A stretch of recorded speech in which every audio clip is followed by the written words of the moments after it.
नमस्कार साथियों, आज एक बहुत बड़ी समस्या हमारे सामने बड़ी तेजी से फैलती जा रही है। वह है किडनी का कमज़ोर हो जाना या किडनी का सिकुड़ जाना या किडनी का फिल्टर न करना, डायलिसिस पर चला जाना या किडनी का ट्रांसप्लांट कर देना। ये बहुत बड़ी समस्या आम बात हो चुकी है। और वजह क्या है, इसका कारण क्या है, पहले आप इस पर विचार कीजिए। क्यों हमारी किडनियाँ खराब हो रही हैं और इसके बचाव के लिए हमें क्या घरेलू इलाज करना चाहिए, किस तरह का भोजन और कैसी हमारी दिनचर्या और ऋतुचर्या होनी चाहिए, इस पर आप विशेष ध्यान देंगे तो आपको कभी भी किडनी की बीमारी नहीं होगी। पहले ये जानना जरूरी है कि किडनी खराब क्यों हो रही है। आजकल जो बच्चे जिम में जाते हैं, विभिन्न प्रकार के प्रोटीन्स का प्रयोग करते हैं, ये आपकी किडनी को डैमेज करने का कारण है। जो आप बुखार के अंदर पायरेटिक दवाइयाँ खाते हैं, उन सभी दवाइयों का साइड इफेक्ट आपके लीवर को डैमेज करती है, आपकी किडनी को डैमेज करती है। और जो भोजन के बीच में आप पानी नहीं पीते, ये भी आपकी किडनी को कमज़ोर करने का काम करता है। और जो तली हुई चीज़ें आप ज़्यादा प्रयोग करते हैं, अति स्निग्धात शीतोष्ण अकर्म शिवनाथ अदस्रात अजृणात अति संताप क्रोध शोकस तथा, जो ज़्यादा क्रोध करते हैं, गुस्सा करते हैं, भोजन के बीच पानी नहीं पीते, ठंडे के साथ गर्म का प्रयोग करते हैं और ज़्यादा तली हुई चीज़ों का प्रयोग करते हैं या असमय प्रयोग करते हैं, ये सभी आपकी किडनी को कमज़ोर करते हैं। हाँ, आपने ध्यान से सुना और सही सुना है कि किडनी कमज़ोर इन्हीं चीज़ों से ज़्यादा होती है। आप इनसे बच करके रहिए।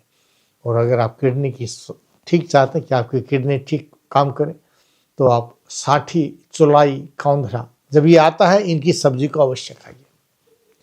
और आप क्या करते हैं, जब साठी बनाते हैं तो उसकी उबाल करके पानी को बाहर निकाल देते हैं, या बथुआ बनाते हैं तो उसका पानी बाहर निकाल देते हैं। ऐसा नहीं करना है आपने।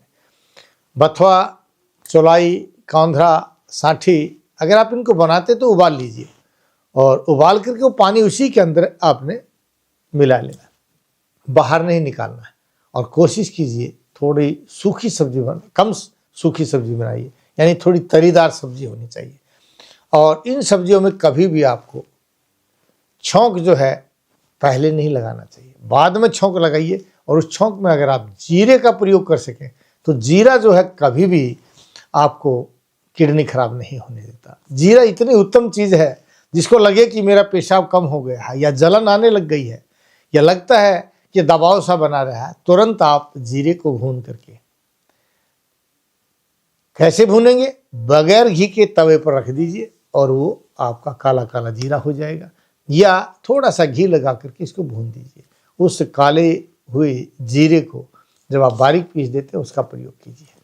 और कच्चा जीरा भी प्रयोग कर सकते हैं। कच्चे जीरे को अगर बारीक पीस करके इसको आप लस्सी में डाल करके, तक्र जिसको कहते हैं, मट्ठा जिसको कहते हैं, छाछ जिसको कहते हैं, उसमें डाल करके भी अगर पिया जाए तो आपकी किडनी कभी खराब नहीं होने देगा।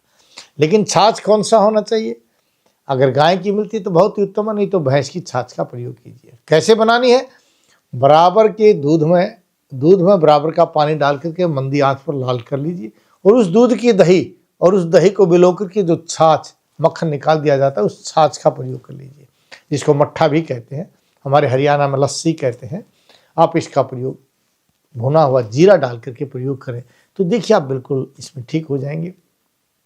और भाखड़ी आती है, गोखरू, जो भाखड़ी पैदा होती है उस समय, जब भी वो पैदा होती है समय के अनुसार प्रकृति अपने आप देती है किस समय हमें अपनी किडनी को फिल्टर करना चाहिए, जिसको गोखरू के नाम से जाना जाता है। बड़ा और छोटा दो प्रकार का गोखरू होता है। उस छोटे या बड़े गोखरू को जिस समय गोखरू पैदा होता है उस समय ताज़ा उखाड़ करके उसका सौरस बना करके 4-5 दिन पी करके प्रयोग कीजिए। जिस ऋतु में जिस समय जो चीज़ें पैदा होती हैं उनका उसी के अनुरूप आपको प्रयोग करना चाहिए। जब आपकी साठी पैदा होती है, साठी के समय में साठी का साग खाइए और फिर आप अपनी किडनी को बचाइए, क्योंकि किडनी कभी सिकुड़ नहीं सकती, किडनी कभी खराब नहीं हो सकती। ये मनुष्य ने नहीं बनाई, ये भगवान ने बनाई है। और ये भगवान की चीज़ें ऐसे ही साधारण रूप से खराब नहीं होती। जब बार बार आप गलत चीज़ों का प्रयोग करते हैं, बार बार इस पर अटैक किया जाता है, तब हमारी किडनियाँ जो है खराब होती हैं। तो इसलिए बार बार ना करें, एक बार में ही आप समझ में आ जाएगा। जिस आहार के खाने से आपको लगता है कि आज जो है पेटों में भारीपन रहेगा, उस आहार को बंद कर दीजिए, क्योंकि देश काल और समय के अनुसार आपको औषधियों का और आहार का प्रयोग करना चाहिए। आपका शरीर अपने आप में एक बहुत बड़ा डॉक्टर है और इस डॉक्टर की आप ध्यान नहीं देते हैं। थोड़ा ध्यान देना चाहिए कि आज मैंने क्या खाया है। जब खाने के पश्चात आपको नींद अच्छे से आए, मलमूत्र का त्याग ठीक समय पर होता है, तो समझो वह आहार आपके लिए उत्तम है। तो अपने आप देखते रहिए। आपकी किडनी को बचाने के लिए चने का प्रयोग मेरा अनुभूत है, बहुत ज़्यादा मैं इसका प्रयोग करता हूँ। भुट्टे के जो बाल हैं ये भी बहुत ज़्यादा लाभकारी हैं।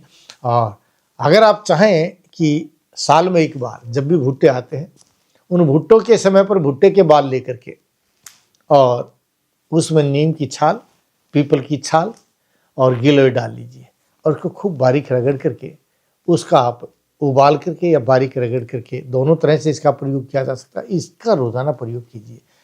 यानी जिस समय भुट्टे पैदा होते सिर्फ उसी ऋतु में किडनी की शोधन का कार्य करना चाहिए। बाकी समय आपको अपने आहार की व्यवस्था करनी चाहिए। इसलिए आयुर्वेद कहता है देश काल और समय के अनुसार हमें औषधियों का प्रयोग करना चाहिए। अगर आप अनुभूत करें, आपको लगे कि पेशाब खुल करके आ रहा है, इस प्रयोग के करने से किडनी तो आपकी बचेगी ही, कभी भी गदूद की बीमारी नहीं हो सकती, लिकोरिया भी नहीं हो सकता, धात की बीमारी भी नहीं हो सकती, क्योंकि सभी गर्मी के रोग हैं। और आप इसको अगर ध्यान से सुने और प्रयोग करके आपको लगे पेशाब खुलकर आ रहा है, तो इस वीडियो को अवश्य ही शेयर करना, सब्सक्राइब भी करना, बेल आइकॉन भी दबाना। क्योंकि बगैर पूछे, बगैर अनुभूत करे आप अगर इस चीज़ को आगे भेजेंगे तो शायद लाभ की जगह अगर हानि हो रही हो तो आप तो हानि के भागीदार बन गए। इसलिए पहले किसी भी वीडियो को खुद प्रयोग कीजिए और प्रयोग करके फिर शेयर कीजिए, सब्सक्राइब कीजिए, बेल आइकॉन भी दबाइए। हाँ, किसी भी समस्या से अगर आप परेशान हैं तो स्क्रीन के नीचे जो आप नंबर देख रहे हैं ना, किसी भी नंबर पर फ़ोन कीजिए, अपॉइंटमेंट लीजिए। मैं आपसे बात करूंगा और आपके प्रत्येक रोग का सही समाधान बताऊंगा। देश काल और समय अनुसार आपको आहार यानी दिनचर्या और ऋतुचर्या का ज्ञान कराऊंगा, तभी आप स्वस्थ रह सकते हैं। इसलिए आयुर्वेद कहता है पथ्य सेविनः किम भेषजम, परहेज से रहेंगे तो औषधि की आवश्यकता नहीं है। अपथ्य सेविनः किम भेषजम, बद परहेजी करेंगे तो किसी औषधि का काम नहीं होगा। ध्यान से सुनिए, सुन करके प्रयोग कीजिए, प्रयोग करके आगे भेजिए। जय भारत, जय भारती। नाड़ी परीक्षण कराने के लिए वैद्य जी से मिलिए रोजाना रोहतक में गली नंबर 5, विनय नगर, हुड्डा सेक्टर 1, दूसरी पुलिया के सामने, मेन दिल्ली रोड। और दिल्ली में महाराजा अजमेर भवन, अध्यापक नगर, नजदीक नारायण धर्म कांटा, नागलोई। अधिक जानकारी के लिए संपर्क करें 8595299299 या 7428299299।